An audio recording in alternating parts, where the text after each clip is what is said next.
Kita lanjutkan perbincangan pemirsa. Saya mau ke Mas Nurul Gufron, Komisioner KPK. Mas Gufron, tadi seperti yang sudah dibahas sebelumnya bahwa ironisnya cukup banyak generasi muda yang melakukan tindak pidana korupsi. Nah, ini yang dikhawatirkan adalah ketika kita berharap pada 2045 nanti akan menjadi generasi emas, begitu. Bahkan sebelum-sebelumnya juga kita harap bahwa bertahap generasi muda ini akan justru bisa menjadikan Indonesia ini maju, begitu. Tapi kenyataannya seperti ini ya, kita bagaimana kita berharap ke depannya untuk menjadi generasi emas. Nah, permasalahannya sebetulnya dari mata KPK sendiri, generasi muda ini apakah permasalahan mereka korupsi ini ada di hulunya, memang sistemnya sendiri yang memaksa mereka untuk bertindak korupsi, atau seperti apa? Atau memang pola-pola sistem di hilirnya sendiri yang memancing perilaku korupsi itu? Saya memandangnya bahwa korupsi itu adalah penyakit sosial yang sudah sistemik ya. Jadi pertama dari mindset pikiran kita juga, karena kemudian pendidikan kita itu orientasinya pada pekerjaan, pada harta. Sehingga kemudian kalau itu yang terjadi, maka kemudian proses mulai rekrutmen, proses pendidikan sampai kepada capaiannya, nanti Bu Devi bisa lebih mencerahkan, maka kemudian semuanya sangat materialistis gitu, bahwa mestinya pendidikan itu idealnya adalah kemudian meningkatkan pendidikan itu kemudian ingin memberi manfaat pada orang lain, itu yang faktanya saat ini tidak tercapai seperti itu. Karena apa? Karena pendidikan kita sudah cenderung sangat mengabdi kepada pasar ya, pada orientasi pasar, pada pekerjaan, pada harta. Maka ketika proses milih mata kuliah ataupun milih fakultas ataupun milih ilmu yang menarik ke pasar, itu yang di pasar yang diterima, maka itu yang kemudian menjadi orientasi pertama. Misalnya apa? Saat ini di dunia sosial, karena lawyer gajinya tinggi, maka banyak ke fakultas hukum. Kalau di dunia eksakta, banyak di dunia kedokteran, maka itu ke orientasinya ke fakultas kedokteran. Orientasinya adalah bagaimana kemudian cepat dapat pekerjaan, cepat banyak duit. Intinya itu yang menurut saya perlu kemudian mari kita benahi bersama-sama. Yang kedua saya agak tidak sepakat bahwa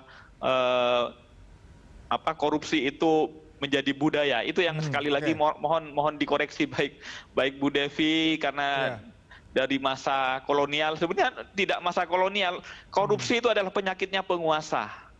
Bukan kolonial maupun zaman Orde Lama, Orde Baru, Reformasi, siapapun penguasa itu cenderung untuk kemudian menambah kekuasaannya atau memanfaatkan kekuasaannya. Itu yang mari kita sama-sama luruskan kembali. Ya, kita lanjutkan perbincangan. Pemirsa, tadi kita sudah mendengar pernyataan dari pihak KPK, Nurul Gufron. Saya mau ke Mbak Devi. Mbak Devi, sebetulnya kalau dari untuk mencegah pola pikir yang koruptif atau tindak pidana korupsi harusnya dimulai dari lingkungan terkecil. Kita anggaplah keluarga misalnya, itu kan mempengaruhi di lingkungan. Sebetulnya apa sih hal-hal yang perlu diprioritaskan dalam lingkungan sehari-hari agar nantinya bisa mereduksi tindak-tindakan korupsi ini? Ya, pertama yang ingin saya sampaikan tadi dengan Pak Mas Gufron, saya sepakat, ini bukan budaya, tapi itu diciptakan. Yang tadi makanya saya bilang ekosistem tanda kutip itu memang diciptakan oleh penguasa untuk melanggengkan kekuasaannya, itu satu hal. Nah, lalu bagaimana caranya kita mengatasi ini kaitannya dengan anak muda? Tidak ada satu solusi pun yang tepat kecuali salah satunya adalah lewat pendidikan di sekolah. Kenapa Mas? Karena kalau lewat pendidikan di sekolah, ini tidak ada orang yang tertinggal. No child left behind. Karena bicara kurikulum berarti kita secara sistemik memastikan values itu masuk. Nah, sebagai contoh menarik misalnya studi yang dilakukan oleh si Hombing misalnya 2014, bahwa ternyata bagaimana anak-anak muda bisa paham soal korupsi, ternyata konsepsi integritas yang erat kaitannya dengan kejujuran saja, itu mereka tidak mengenal. Nah, cara mengenal yang tepat yang kemudian bisa internalisasi dengan baik adalah ketika mereka juga melakukannya. Nah, problemnya adalah pendidikan kita secara konsepsi itu sudah sangat bagus, tapi implementasi dan operasional jujur itu seperti apa misalnya, itu tidak pernah ada. Nah, bahkan menarik misalnya negara-negara seperti di Vietnam, bahkan melihat kalau Anda, ini Transparansi Internasional yang bikin survei, bahwa kalau Anda mau sukses, Anda baiknya nggak jujur. Kenapa Vietnam menjadi menarik juga untuk menjadi rujukan kita? Karena kita sama-sama Asia Tenggara misalnya. Jangan-jangan kalau diadakan survei itu jangan-jangan bisa jadi juga ada di benak anak-anak kita misalnya. Nah, ini harus dari awal, dari TK bahkan dari PAUD diimplementasikan. Jujur itu seperti apa sih? Makanya nggak heran kalau di luar negeri, yang walaupun bukan berarti nggak ada korupsinya, kita mau naruh barang balik lagi minggu depan lagi pun itu barang sama sekali nggak geser. Masih ada, masih utuh ya. Nah, itu kenapa dari kecil setahu saya selama saya nyantri di Inggris misalnya, itu mereka diajarkan dulu. Jadi pelajaran anak TK sampai kelas 6 SD itu bukan calistung, tapi bagaimana nilai-nilai kejujuran, menghargai hak orang lain, yang artinya Anda tidak boleh mengambil hak orang lain kalau Anda ingin hak Anda diakui misalnya. Ini kan erat kaitannya dengan korupsi. Oke. Saya mau ke Mas Biko, kalau tadi dari Mbak Devi sendiri mengatakan bahwa betul-betul harus masuk ke pendidikan, ke kurikulum. Kalau bisa dari TK begitu, agar ditanamkan perilaku jujur. Anda punya pandangan lain untuk bagaimana agar nantinya generasi muda ini tidak melakukan tindakan-tindakan korupsi begitu? Ya, terima kasih Mas Cikal. Jadi saya mungkin sedikit merespon ya tadi beberapa hal yang disampaikan oleh Pak Gufron dan Mbak Devi. Memang benar bahwa bagaimana sebenarnya sih salah satu upaya yang bisa dilakukan untuk mencegah korupsi. Jadi gini, jangan sampai ada salah persepsi ketika melihat, wah anak muda kok ini malah banyak yang korupsi. Justru ini menjadi perhatian kita bersama bahwa upaya pemberantasan korupsi dalam konteks ini pencegahan itu juga harus tetap digalakkan. Sehingga karena apa? Karena dalam kata-kata yang sederhananya, kalau koruptor saja bisa beregenerasi, maka kita harus melahirkan generasi anti korupsi. Itu yang kemudian sebenarnya ICW kemudian membangun yang namanya sekolah anti korupsi atau sakti gitu, yang itu basisnya adalah anak muda. Nah, bicara soal lalu gimana apa yang bisa dilakukan itu untuk mencegah korupsi. Betul tadi, kalau di KPK sendiri kan dulu itu kan melakukan kan dua istilahnya. Perbaiki sistemnya, perbaiki manusianya sebenarnya kalau ambil sederhana gitu. Jadi beberapa waktu lalu sebenarnya KPK sudah mulai sejak lama dan juga bareng masyarakat sipil bagaimana kemudian membuat kampanye-kampanye pencegahan, salah satunya lewat, kalau di KPK itu dulu ada namanya Youth Camp. Nah, kalau yang bisa kita lakukan tadi menerapkan nilai anti korupsi itu sejak dari dini. Ada di KPK sebutannya nilai integritas, Mas Cikal. Nah, nilai integritas itu tadi nilai anti korupsi tadi mulai dari jujur, sederhana, bertanggung jawab, disiplin, kerja keras. Nah, itu sebenarnya tadi itu yang kemudian penting diterapkan sejak dini di usia sekolah. Makanya kalau kita lihat, termasuk ICW juga pernah melakukan hal yang sama ketika melakukan kampanye nilai anti korupsi kepada anak-anak sekolah dasar, kepada anak-anak TK, karena memang value kita harus memasukkan value itu sejak dini. Satu itu.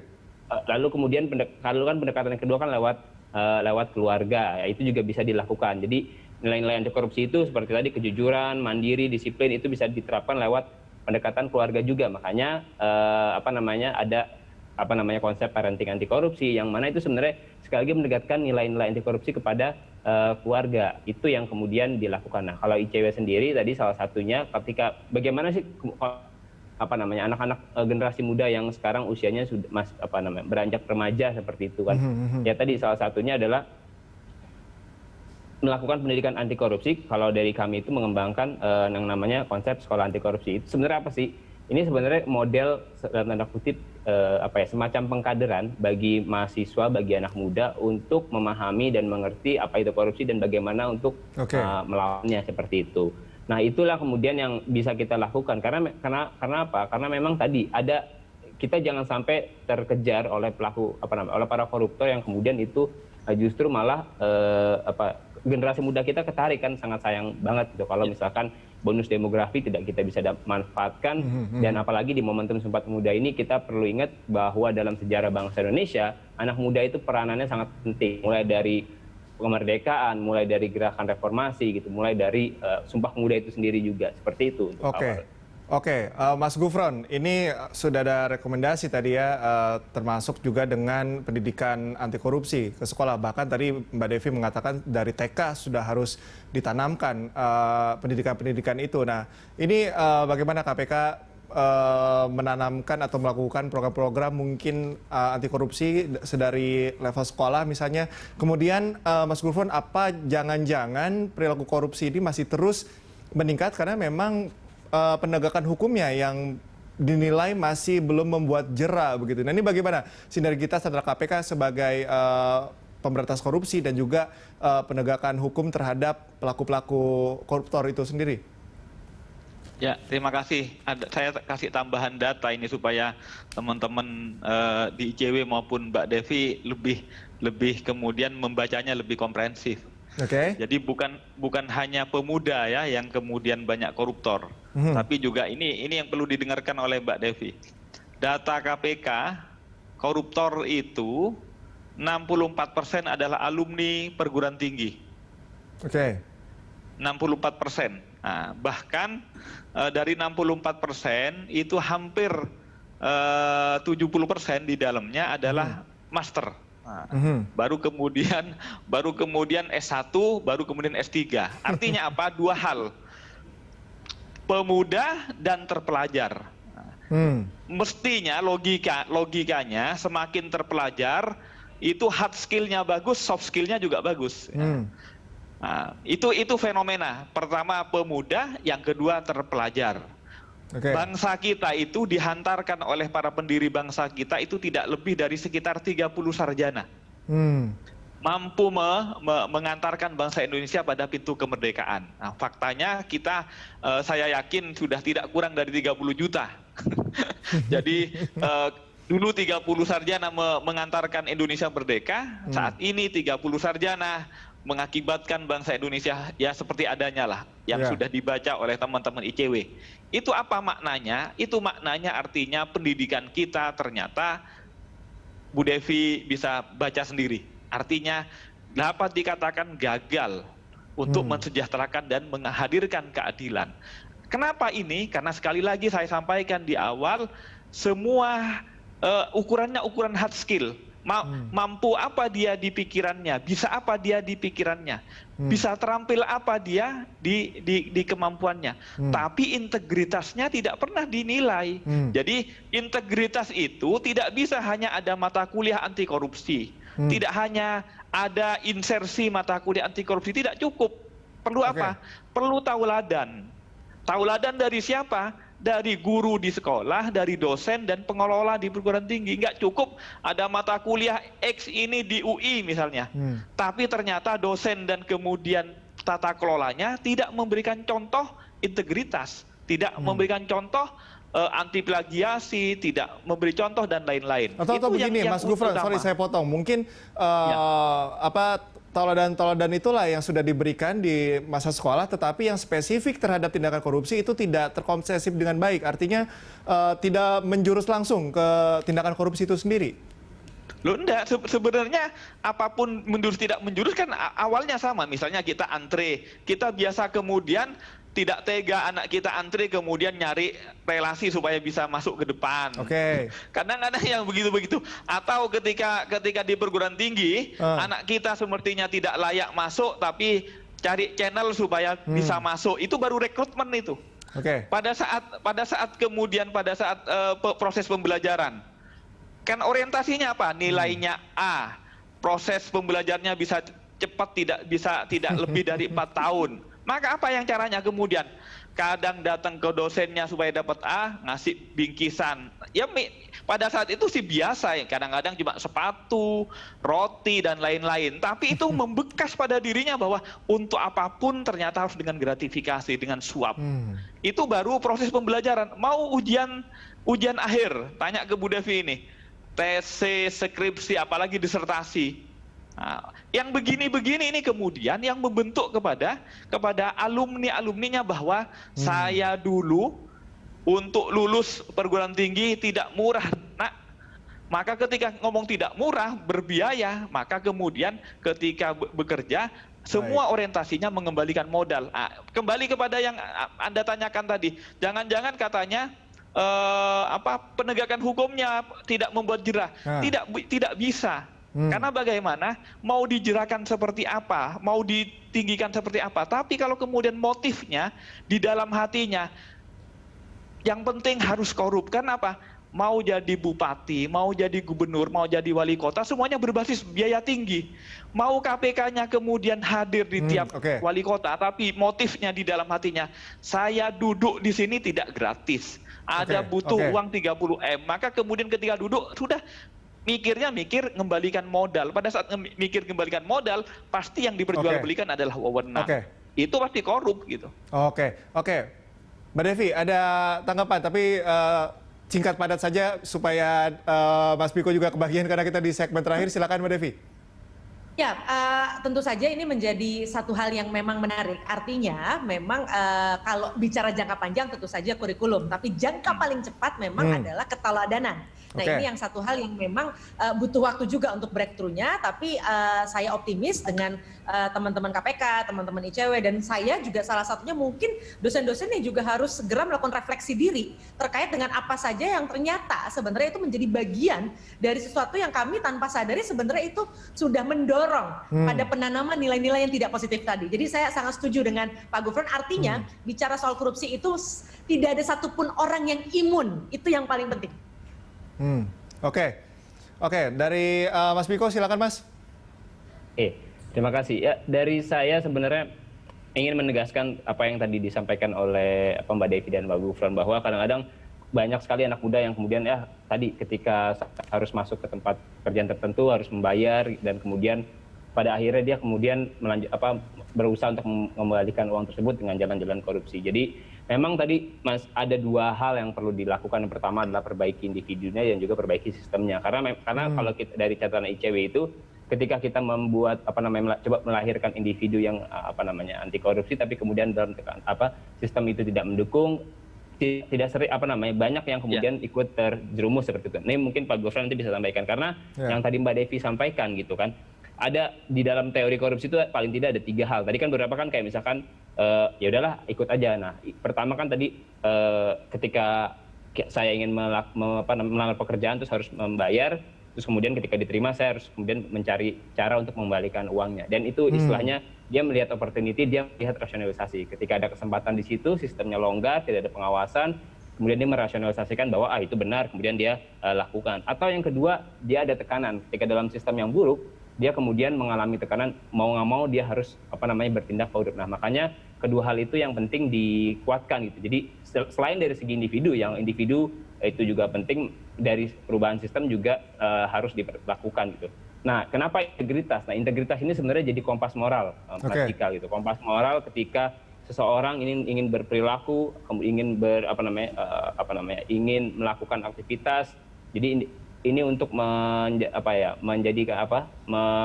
pemandu gitu ya, semacam pemandu perilaku individu agar terhindar dari perilaku koruptif. Ingat ya, perilaku koruptif yang tadi disampaikan Pak Gufron itu, kita ada beda hal kalau di kami hanya tindak pidana korupsi dan perilaku koruptif. Nah, perilaku koruptif itu biasanya mengarah pada tindak pidana korupsi. Nah, itu yang kemudian harus jadi integritas itu harus menjadi pemandu gitu, menjadi arah. Ini tidak boleh, ini boleh gitu. Nah, bagaimana kemudian anak muda bisa terlibat untuk melawan korupsi tadi? Selain terapkan nilai integritas mulai dari diri sendiri sebagai pegangan dalam beraktivitas, yang kedua adalah perlu melakukan peningkatan pengetahuan korupsi, pahami aturannya, kemudian pahami kenapa orang melakukan korupsi sebagai korupsi. Lalu yang ketiga, membentuk komunitas jejaring gitu di kampus, di sekolah, kan sekarang banyak kemudian pendidikan-pendidikan anti korupsi yang itu bisa dipakai bahannya, termasuk yang ICW punya. Dan kampanye anti korupsi, pendidikan anti korupsi dari lingkungan terdekat, sekolah, masyarakat, dan kemudian itu akan terus seperti efek bola salju gitu ya. Dan itu kemudian bisa.